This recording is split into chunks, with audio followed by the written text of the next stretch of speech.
Hello po, this is Nehemiah Sayuhay and welcome po kayo sa aking channel at welcome po kayo sa aking Preach from Home program.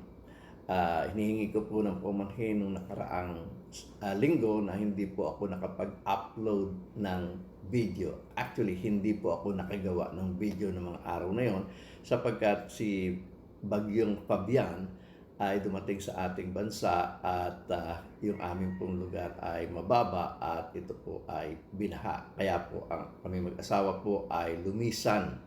No, nilikas po namin yung aming sasakyan para sa hindi po sila malunod at nilagay po namin sa mataas na lugar at doon po sa Santa Lucia Mall. At kami po mag-asawa ay nanatili doon sa sasakyan. Doon na po kami natulog ng mga ilang araw. At yung panghuling araw namin ay doon lang po kami nag-hotel para sa ganoon ay makaligo naman po kami. At syempre pag uwi po naman namin ay nag-general cleaning po kami na aming tahanan sapagkat marami pong putik na iniwan si Bagyong Fabian matapos na kami po ay bakin. Pero nagpapasalamat tayo sa Diyos na wala pong pinsala na nagawa. Kung meron man ay maliit na pinsala lamang.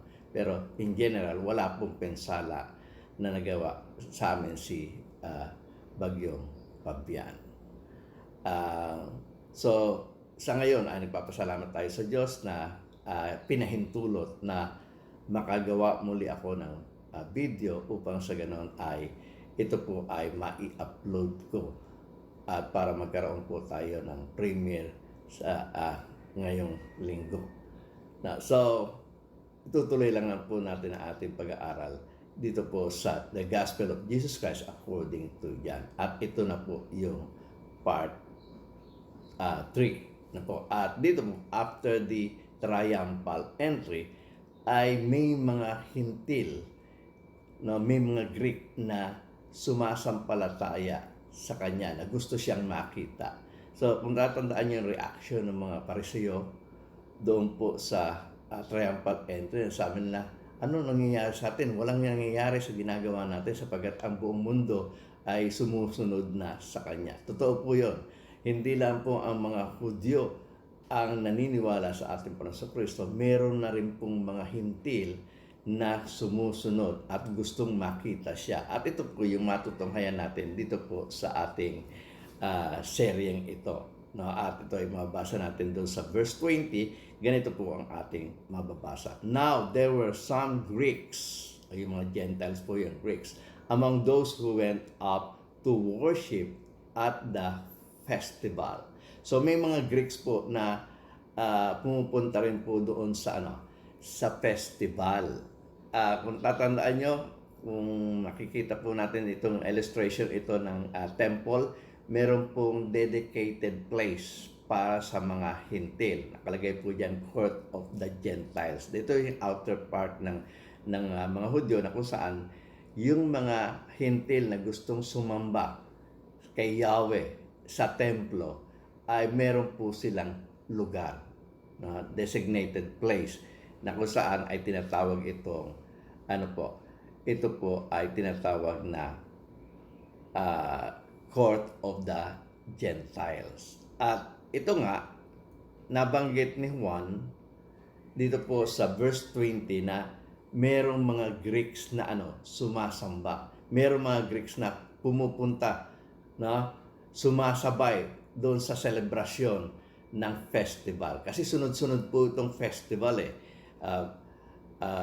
Festival of the Unleavened Bread, Festival of the Passover, Festival of the yung Sukkot, yung Festival of Harvest, Tapos yung Acts 2, yung Festival ng Pentecost, So sunod-sunod po ito. Kaya ang mga believer ni Yahweh ay pumupunta po sa Jerusalem para makasamba sa templo. At dito binabanggit nga ni Juan na may mga Greeks na naandon at sila ay naroon for the purpose of worshiping at the festival. For the purpose of celebrating, na makikipag-celebrate din sila doon sa festival na ginaganap. At yun nga po yung Passover. Ano po itong Greeks? No? Bakit may mga Greeks? Kala ko ba ang relihiyon na itinatag ni Moses ay Jewish religion at para lamang ito sa mga Hudyo? Bakit may mga Greeks? Ito pong salitang Greeks dito na binanggit dito po sa verse 20 ng John, ang Greek word po dito ay Hellenes. Hellenes. Ano po? At yung Hellenes ay yung kay Tyers, no? Yung Tyers Greek Lexicon.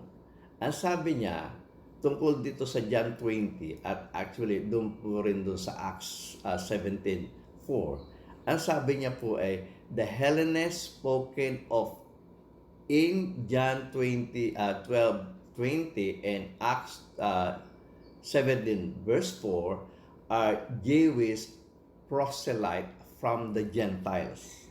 So ito pong Hellenes na ito na tinutukoy dito po ay mga Jewish proselyte from the Gentiles. Ibig sabihin, ito yung mga Greeks nga, ito yung mga Gentiles nga, pero ito ay na-proselyte na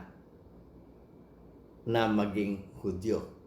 Now, yung salita pong proselyte, ang sabi po ay ganito. Proselyte, a person who has converted from one opinion, one religion, one party to another. So sila po ay converted na from idol worship to Yahweh worship.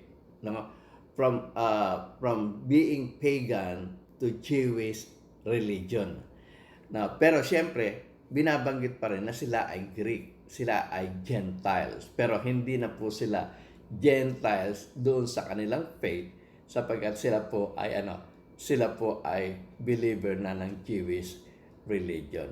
Kaya nga po, no, makikita natin doon sa temple, meron pong court of the Gentiles. Yan, tingnan po natin muli itong ating picture. Makikita natin meron pong court of the Gentiles. At yung binabanggit po doon sa Acts 17 verse 4, no, at ang aking babasahin po ay New King James Version. Ganito po ang ating mababasa. And some of them were persuaded, and a great multitude of the devout Greeks. Yun, sinasabi itong devout Greeks. No? And not a few of the leading women joined Paul and Silas. Yung pong binabanggit doon na devout Greeks, ang Greek word po na ginamit ay Hellenes. At yung pong Hellenes ay yung mga proselytes na Jew from the Greeks. Now, sila po ay Jewish Jewish believer na po. No? Sila po ay umaanib na, converted na sa Jewish religion. At ito yung mga taong ito na binabanggit ni Juan, itong mga taong to ay interesado na makita ang ating Panginoon Kristo. Siyempre, naaralan na po sila ng mga aral tungkol sa Old Testament na may prophecy tungkol sa Christ. Therefore, sila po ay naging interesado na makita ang ating Panginoon Kristo. At yung nga po, yung mababasa natin dito po sa verse 21. At ganito po ang ating mababasa. They came to Philip, who was from Bethsaida in Galilee, with a request. Sir, they said, we would like to see Jesus. So, naging interesado na po sila kay Jesus. At doon sa verse 22, ang sabi, Philip went to tell Andrew and Philip in turn told Jesus. So, nagpaalam sila kay Philip na sabi na gusto namin makita si Jesus eh. So, si Philip naman sinabi ito kay Andrew. At silang dalawa ay pumunta kay Jesus upang sabihin kay Jesus na may mga Greeks, na may mga proselytes na gustong makipagkita sa kanya o gustong makita siya. At ito ay hudyat, no, na malapit na yung kamatayan ng ating Panginoon Kristo.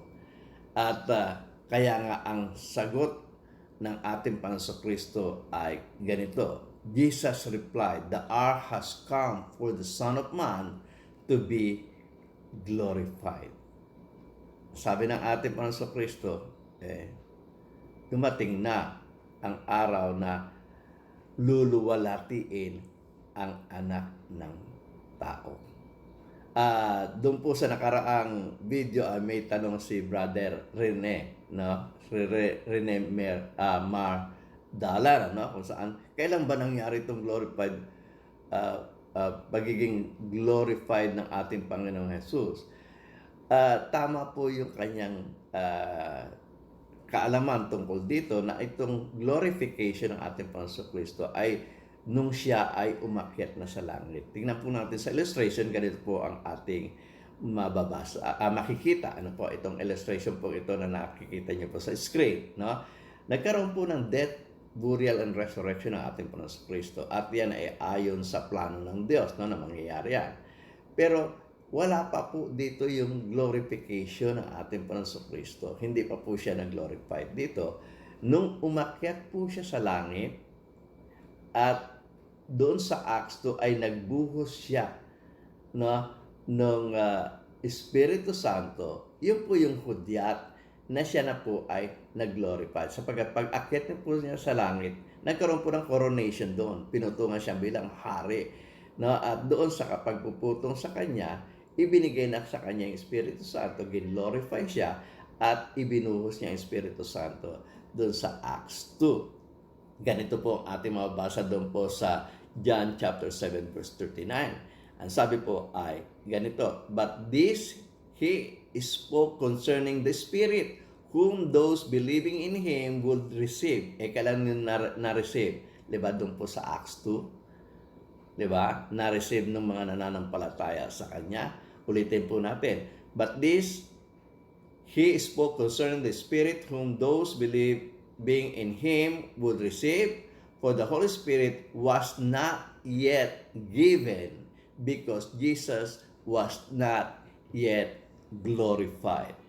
So the giving, the powering of the Holy Spirit ay kinakailangan mag-glorified muna ang ating Panginoong Kristo. Kaya po yung glorification ng ating Panginoong Kristo, bagamat nasa process na siya ay mamamatay, ililibing, muling mabubuhay at aakyat sa langit, ang glorification, yung final act, yung pagpunta niya po sa langit at siya po ay maputungan doon.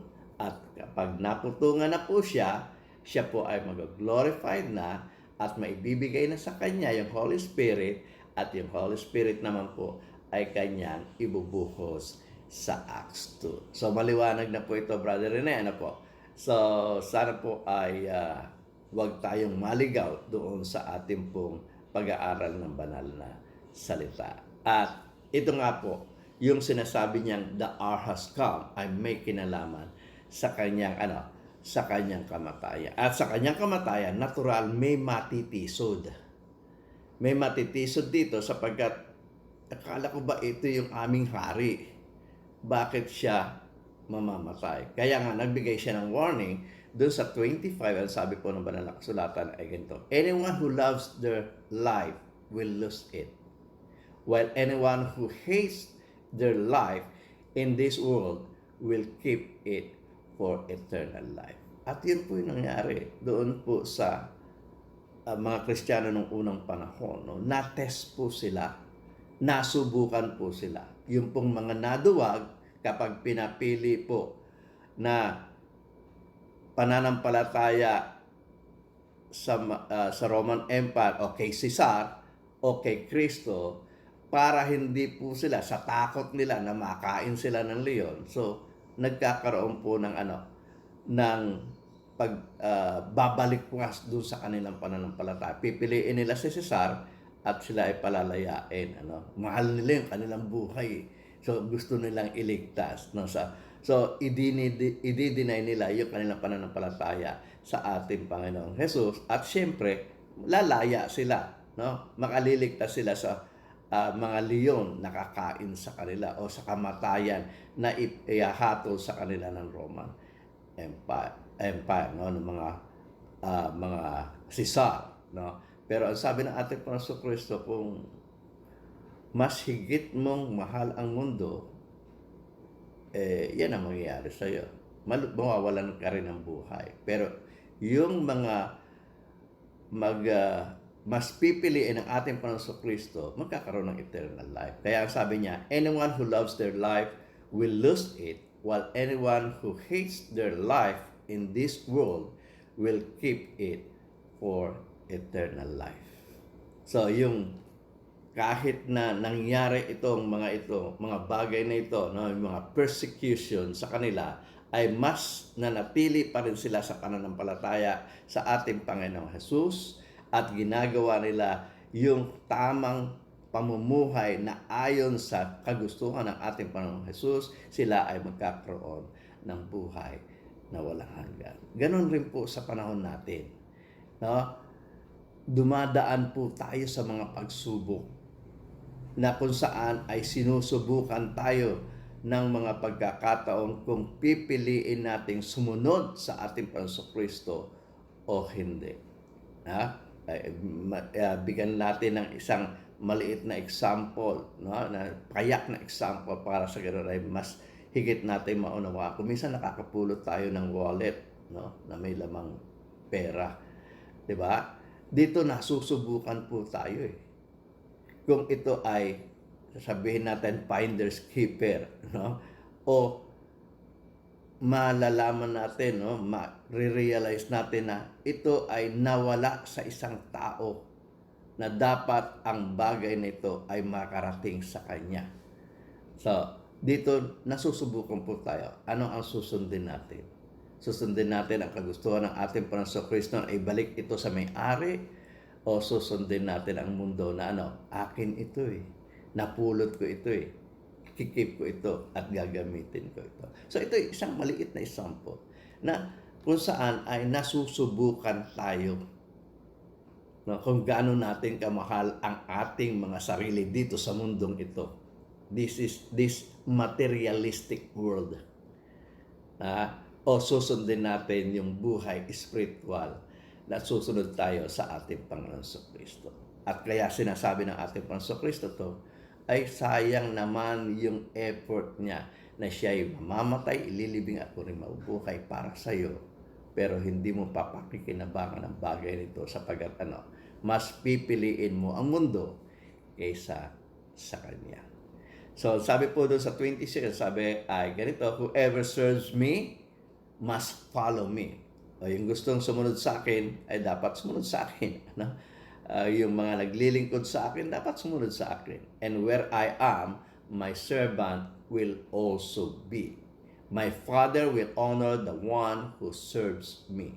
So, sabi ng ating Panginoon Kristo, yung gustong maglingkod sa akin, dapat sumunod sa akin. At ang garantiya ko namang ibibigay sa kanya, kung nasaan ako, duroon siya. Kaya nga kung tatandaan niyo po doon sa kanyang statement doon po sa John chapter 14 verse 2, na sabi niya, in my Father's house are many mansions. If it were not so, I will have told you. I go to prepare a place for you. So, gusto ng ating Panginoon Kristo lahat ng mananampalataya sa Kanya ay makasama niya kung nasaan siya. Kaya nga sabi niya, the punto na siya ay mamamatay, sabi niya, aalis ako, pupunta ako sa bahay ng aking ama. At sa bahay ng aking ama ay maraming tahanan at ipaghahanda ko kayo ng lugar ninyo, ng bahay ninyo doon. Kung saan ang ating Panginoon Kristo, duroon tayo kapag tayo ay susunod sa Kanya at maglilingkod sa Kanya. Sa verse 27, ganito po ang ating mabasa. Now, my soul is troubled. So, ito na nga po kasi yung punto na yung oras na ito, ang oras ng kanyang kamatayan. So, itong nalalabing oras na ito ng kanyang buhay ay papunta na po siya doon sa kamatayan. Ipinlano naman po ng kanyang ama na kanyang gagawin. Kaya nga, siyempre, nagkakaroon po rin siya ng problema tungkol dito. Kaya ang sabi niya, now my soul is troubled. No, nagugulumihanan yung kanyang kaluluwa. And what shall I say? Ano ba sasabihin ko? Dumarating na yung oras na ito. My Father saved me from this hour. No, it was for this reason I came to this earth. Nang sabi niya, ano sasabihin ko sa Ama? Ipagpaliban na lang ito? Hindi pwede. No, iligtas ako sa sa oras na ito, hindi pwede sapagkat ito nga yung rason kung bakit ako narito.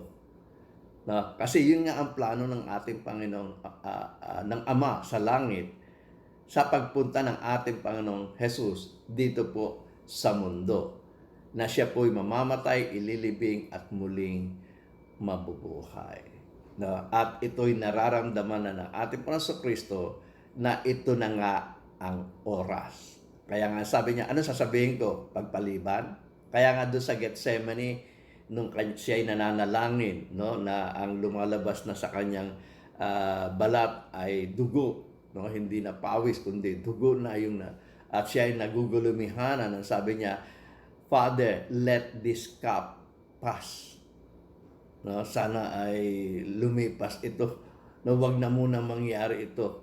Pero sabi niya, thy will be done. Thy will be done. Sapagat hindi naman po ito pwedeng masagkaan. Kung ano ang plano ng Diyos, ito yung mangyayari. At ang plano ng Diyos sa kanyang anak, siya ay ibibigay niya ang kanyang buhay para sa ating lahat. So, dito po sa 28, ganito po ating mababasa.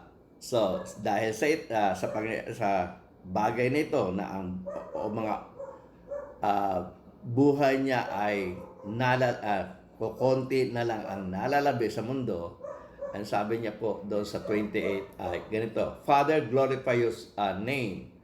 Then a voice from heaven came at ang sabi, I have glorified it and I will glorify it again. At nung marinig ito ng crowd, akala nila nakarinig lang sila ng thunder. So, makita na hindi edible sa kanila yung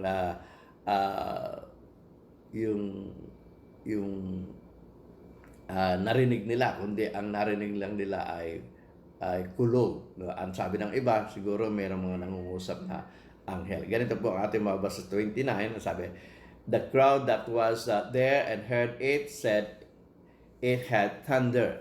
No? Merong kulog.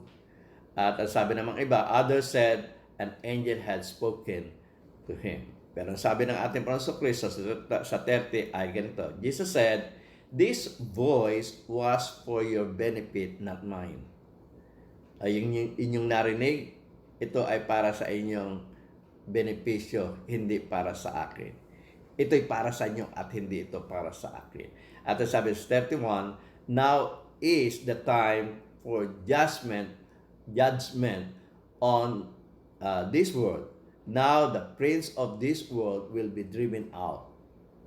Sabi ng ating Panginoon Kristo. Sa 32, ang bababasa natin ay ganito. And when I am lifted up from the earth, na siya'y mapako na sa krus, will draw all people to myself. He said this to show the kind of death he was going to die. Sabi niya, eto na yung oras. No? At ang tinutukoy niyang oras, yung kanyang kamatayan. At ang sabi niya, kapag naitaas na ang anak ng tao, kung ako'y naitaas na ay marami ang mga susunod sa akin. Marami ang mga tao ang akin pong mahihikayat. At totoo naman po yun. Nung hindi pa namamatay ang ating Panginoon Kristo, maging ang kanyang mga kapatid ay hindi naniniwala sa kanya. Ang mga Pariseo hindi naniniwala sa kanya. Pero pagdating po sa Acts, pag binasa po natin yung Acts, makikita natin yung kanyang mga kapatid ay naniniwala na sa kanya at yung mga Pariseo, mga ilan sa mga Pariseo ay nagkaroon na ng conversion at naniwala sa kanya. So, kinakailangan mangyari ito. No? At ito ay hindi na mapipigilan. Pero siyempre, sabi niya nga, bagamat ito yung mangyayari, masakit itong pangyayaring ito, ang ikinagagalak niya ay marami ang mananampalataya sa kanya. So sa 34, ganito ang ating mababasa. So ito yung reaction ng mga ng mga Hudyo at ng mga tao na ando sa festival na nakikinig sa kanya. Kasi nga nagkaroon sila ng confusion. Dalawa ba ang taong iniintay natin? Na dalawa ba yung taong iniintay natin? Yung Messiah, the Son of God, at yung Son of Man? Kaya ang tanong nila ay ganito, the crowd spoke up, we have heard from the Lord that the Messiah will remain forever. Di ba ito yung sinasabi sa Old Testament na kung darating ang Messiah, He will remain forever. Kung darating ang Messiah, alam namin yun yung Son of God, He will remain forever. As nga, ang Diyos hindi naman po talaga mamamatay. Pero ito po yung kasagutan. Ito po yung continuation ng kanilang tanong. Muli ko pong babasahin. The crowd spoke up, we have heard from the Lord that the Messiah will remain forever. So how can you say the Son of Man must be lifted up? Who is this Son of Man? So nagkaroon ng confusion.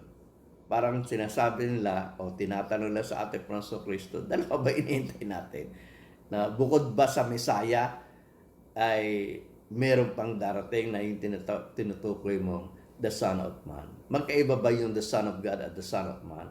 Hindi po. Yung the Son of God at the Son of Man, iisa lang po yan. Siya po yung si Jesus. Si Jesus po ay Son of God, siya po ay God.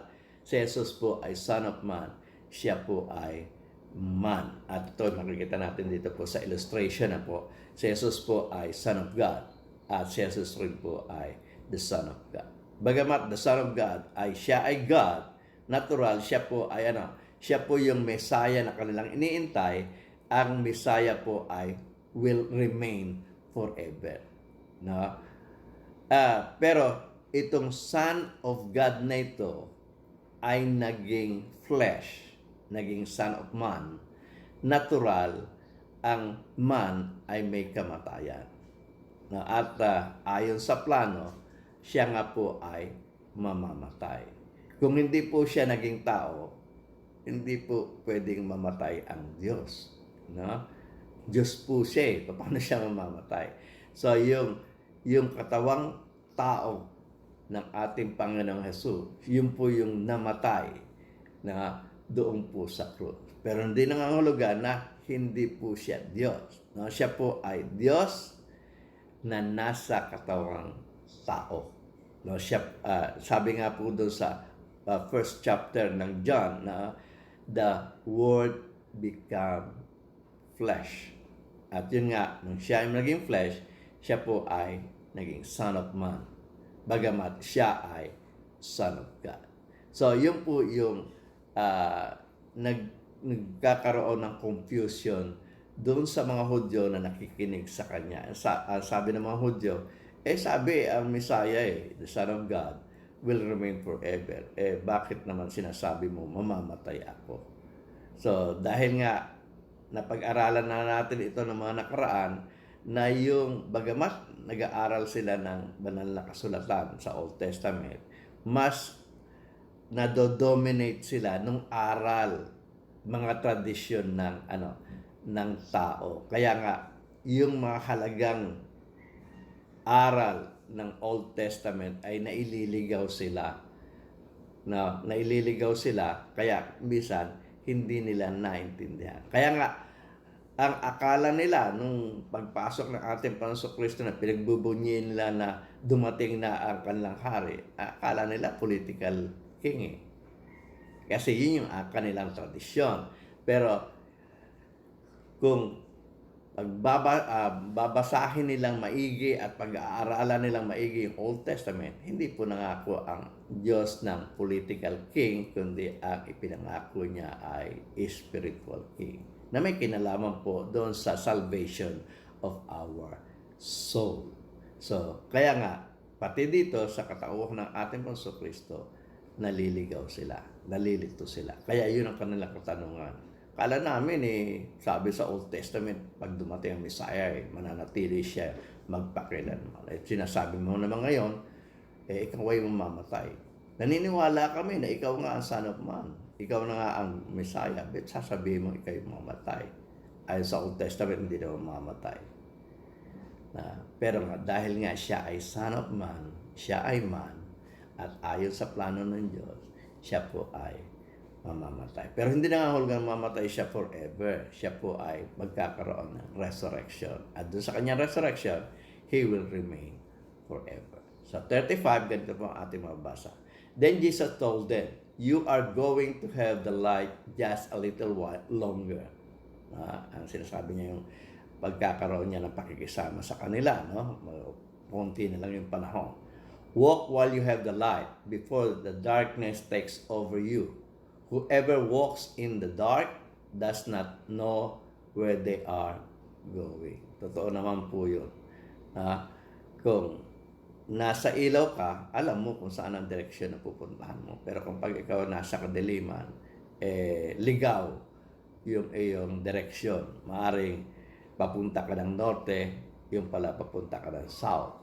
Maaring papunta ka ng east, yung pala dumidiretso ka sa west. Sapagkat wala kang direksyon, sapagkat wala kang ilaw. So, practical na aral na may kinalaman rin sa kanya. While I am with you, stay with me, sabi ng ating Panginoon Diyos, and remain with me. So, doon sa 36, ang sabi po ay ganito, believe in the light while you have the light, so that you may become children of light. When he had finished speaking, Jesus left and hid him from them. So, matapos niyang sabihin ang mga bagay nito, ay umalis na ang ating Panginoon Kristo at iniwan sila at nagtago na sa kanila.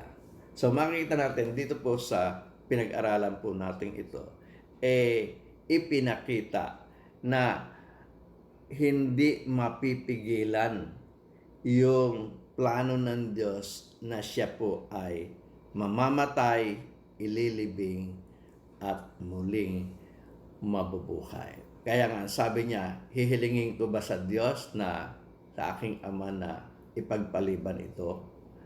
At sabi niya, huwag nawang mangyari, sapagkat this is the very purpose of my coming in this world. To die for you and to die for me. Jesus is saving us through offering his life for us. Tayo ang nagkasala, pero siya po ang nagkaloob ng solusyon ng kabayaran para sa ating mga kasalanan. Napakagandang mensahe po na dapat nating mapakinggan. At sana po kung nag-enjoy kayo sa aral na ito, at kung kayo ay naantig sa aral na ito, huwag po kayo mag-atubili na kung kayo naniniwala na ginawa nga ng ating Panginoon Kristo ang bagay na ito para sa iyo, sundin mo yung kanyang sinasabi. Kung ikay naniniwala, gusto niya na ikay mabautismuhan sapagkat gusto niya ikaw ay maligtas. Di ba yun ang sinabi niya doon po sa Mark chapter 16, verse 15 to 16, na sabi niya, ipangaral ang ebanghelyo, ang mabuting balita na sa lahat ng kinapal, ang sino mang sumampalataya at mabautismuhan ay maliligtas. At iniintay ka ni Jesus. Gusto niyang ikaw ay masama doon sa kanyang pagliligtas. Na kung ikaw ay may pananampalataya niya, na hinihimo ka pa rin niya na ikaw ay mabautisman sapagkat gusto ka niya na maligtas. Kung nagustuhan niyo po ang video ito, sana po ay mag-subscribe kayo at i-ring nyo na rin po yung bell para sa ganon ay kung meron po kaming mga bago pang mga video na akin pong i-upload ay ma-notify kayo at i-like nyo na rin po kung nagustuhan niyo po ang video ito. At kung maaari ay i-share nyo na rin po ito sa inyong mga kaibigan para sa ganon sila man ay makapanood ng mga video ito. At Sana po ay kung meron po kayong comment, sana po ay mag-comment kayo. Muli, ako po si Nehemio Sayuhay. Ako po ay taos-pusong nagpapasalamat sa inyo at sana po ay panoorin nyo na rin po yung video ito sa inyong harapan at pindutin nyo na rin po itong bilog para sa inyong mga subscription. Maraming salamat po.